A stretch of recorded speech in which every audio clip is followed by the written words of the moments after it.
नमस्कार। आज के इस प्रोग्राम में हम बात करेंगे उच्च प्राथमिक स्तर पे विज्ञान के शिक्षण अधिगम के लिए कुछ शैक्षणिक प्रक्रियाओं के बारे में। इस स्तर पे किस प्रकार की शैक्षणिक प्रक्रियाओं को अपनाया जाए जिससे बच्चों को विज्ञान के सीखने के प्रतिफल की प्राप्ति की ओर ले जाया जा सके। उच्च प्राथमिक स्तर पर ये आवश्यक है कि बच्चों के ज्ञान के विकास के लिए उनके आसपास की वस्तुओं से प्राप्त रोज़मर्रा के अनुभवों से शुरुआत की जाए। बच्चों को परिचित उदाहरणों के माध्यम से विज्ञान के सिद्धांतों को सीखने में संलग्न किया जाए। विज्ञान शिक्षा पर अनुसंधान का एक बड़ा निकाय उच्च प्राथमिक स्तर पर व्यवहारिक, क्रियाशील एवं खोजबीन पर आधारित शिक्षा शास्त्र प्रस्तावित करता है। इस प्रकार सीखने की प्रक्रिया में विज्ञान की वैज्ञानिक अवधारणाओं को मुख्यतः गतिविधियों, प्रयोगों एवं सर्वेक्षणों के माध्यम से समझने का प्रयास किया जाना चाहिए। पर गतिविधियों, प्रयोगों एवं सर्वेक्षणों को अलग से नहीं जोड़ना चाहिए, बल्कि ये शिक्षा शास्त्र का अभिन्न अंग होनी चाहिए ताकि विज्ञान की अवधारणाओं की समझ का विकास हो सके।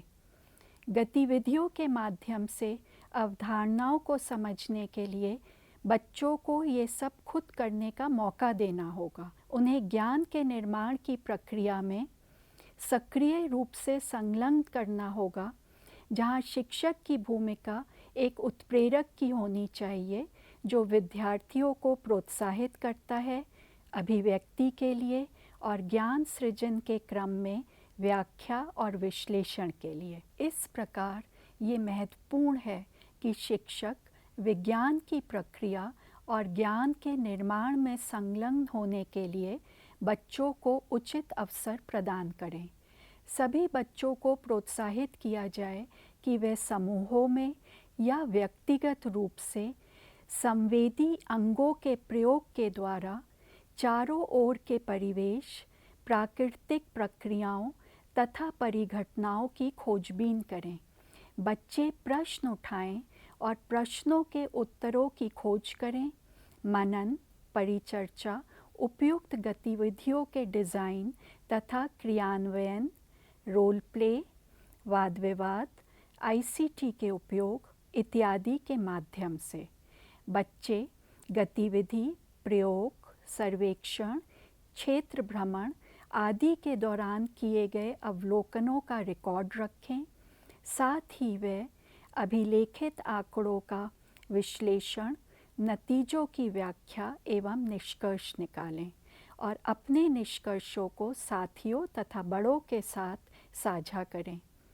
बच्चे नवीन विचारों, नवीन डिज़ाइनों, पैटर्नों, कार्य साधन आदि के द्वारा रचनात्मकता प्रदर्शित करें।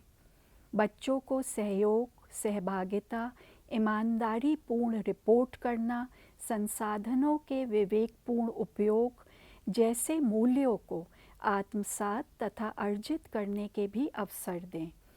इन सब के दौरान बच्चों के बीच आपसी चर्चाओं, शिक्षक व बच्चों के बीच चर्चाओं के भी पर्याप्त अवसर दिए जाने चाहिए। इन सब प्रक्रियाओं में विशेष आवश्यकता वाले बच्चों को भी सम्मिलित किया जाना चाहिए। ऐसे बच्चे लाभान्वित होते हैं यदि उन्हें अपने अनुकूलित गतिविधियाँ, अनुकूलित उपकरण, अतिरिक्त समय, ICT का उपयोग, किसी वयस्क या साथी का सहयोग आदि उपलब्ध कराया जाए। विद्यालय में और आसपास की जाने वाली समूह गतिविधियाँ, सर्वेक्षण, आंकड़ों का व्यवस्थापन तथा प्रदर्शनियों के माध्यम से प्रदर्शन शिक्षण अधिगम के महत्वपूर्ण घटक होने चाहिए। साथ ही आकलन शिक्षण अधिगम प्रक्रिया का एक अभिन्न अंग होना चाहिए। हमने चर्चा की कि गतिविधियों के माध्यम से विज्ञान का शिक्षण अधिगम क्यों आवश्यक है और गतिविधियाँ कैसे करनी हैं। पर अब ये सवाल उठता है कि शिक्षक कैसे तय करें कि कौन सी गतिविधियाँ बच्चों के लिए उपयुक्त होंगी। बच्चे नए विचारों को अपने मौजूदा विचारों से जोड़कर अपने ज्ञान का निर्माण करते हैं।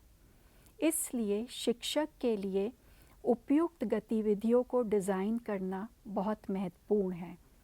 ऐसी गतिविधियाँ जिनसे बच्चों के लिए अपने मौजूदा ज्ञान के आधार पर नए ज्ञान का निर्माण करना और अवधारणाओं की समझ बनाना सुविधाजनक हो, और इसके लिए शिक्षक को बच्चों के अनुभवों तथा मौजूदा विचारों से परिचित होना बहुत आवश्यक है।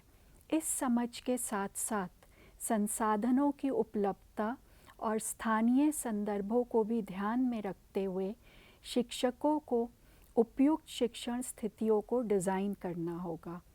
उच्च प्राथमिक स्तर पर कई गतिविधियाँ शून्य या कम लागत वाली वस्तुओं द्वारा की जा सकती हैं, पर साथ ही बच्चों को छड़ चुंबक, लेंस, स्लाइड तथा कम लागत वाले सूक्ष्मदर्शी जैसे उपकरणों को भी प्रयोग करने का अवसर मिलना चाहिए।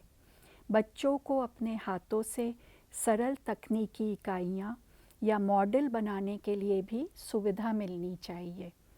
यहाँ पर ये भी ध्यान देने योग्य बात है कि गतिविधि से केवल उतना ही तात्पर्य नहीं है जो हम कक्षा के अंदर करते हैं, बल्कि कक्षा के बाहर की गतिविधियाँ भी शामिल होनी चाहिए, जैसे कि आसपास के किसी तालाब, नदी, बाग बगीचा, चिड़ियाघर, बोटैनिकल गार्डन, विज्ञान पार्क, विज्ञान संग्रहालय, नक्षत्र भवन आदि की शैक्षिक यात्रा भी गतिविधि का हिस्सा बनते हैं।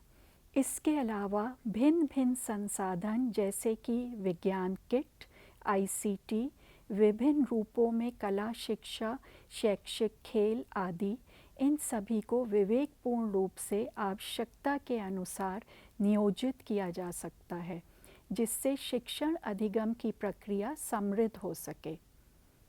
हमने अभी तक जिन बिंदुओं पर चर्चा की, उनके उदाहरण के तौर पे इस मॉड्यूल में आगे कुछ वीडियो हैं।